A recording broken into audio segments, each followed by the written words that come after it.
Le Zoom Echo avec vous, Olivier Samin. Les Français se sont donc rués sur le livret A au mois de juillet. Près d'1,5 milliard d'euros déposés, soit presque 2 fois plus qu'en juillet de l'année dernière. Et cela alors que le taux de rémunération du livret A n'a jamais été aussi faible.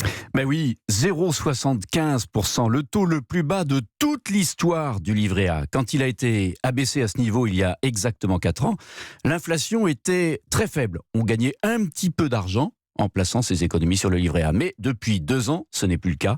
L'inflation est un peu repartie, sagement repartie, pourrait-on dire. Aujourd'hui, elle est autour de 1%. C'est pas énorme, mais c'est plus que ce que rapporte le livret A. Du coup, en plaçant ses économies sur le livret A, eh bien, on perd du pouvoir d'achat. Pourquoi alors cet engouement des Français? On a du mal à comprendre. Eh bien, le livret A ne rapporte peut-être que 0,75%, mais c'est beaucoup plus que les autres comptes et livrets bancaires qui rapportent 3 fois moins en moyenne. Et attention, avant impôt. Il y a aussi les contrats d'assurance vie. Eux offrent un meilleur rendement, y compris quand ils sont libellés en euros, 1,8% en moyenne aujourd'hui, mais c'est compliqué de retirer de l'argent et surtout, faut pas le faire avant 8 ans si on veut bénéficier d'avantages fiscaux. Le livret A, lui, c'est archi simple. Ça peut se faire à tout moment. La liquidité, comme on dit, est totale.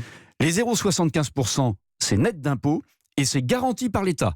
Quand on veut protéger son épargne et pouvoir l'utiliser à tout moment pour faire face à un imprévu, il n'y a pas mieux. Voilà, c'est pratique, mais en échange, ça rapporte plus grand-chose. Ces bonnes raisons, elles existaient déjà l'année dernière. Mais pourquoi cette année, on place encore plus d'argent sur nos livrets A?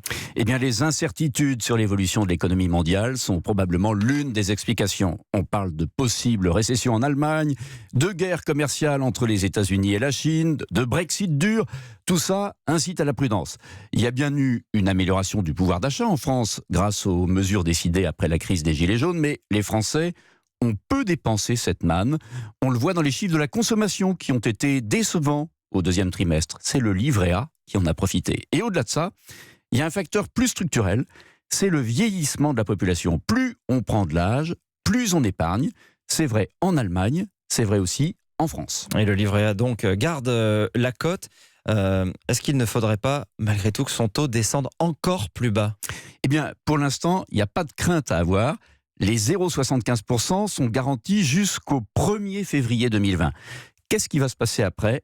Le mode de calcul rendra possible, effectivement, une réduction à 0,50%. Les banques et certains économistes poussent pour que ça se fasse en rappelant qu'à son taux actuel, le livret A coûte cher aux banques qui doivent servir des intérêts supérieurs au marché, coûte cher aussi aux organismes HLM qui utilisent l'argent déposé pour financer la construction de logements. Alors, vous voulez mon pronostic?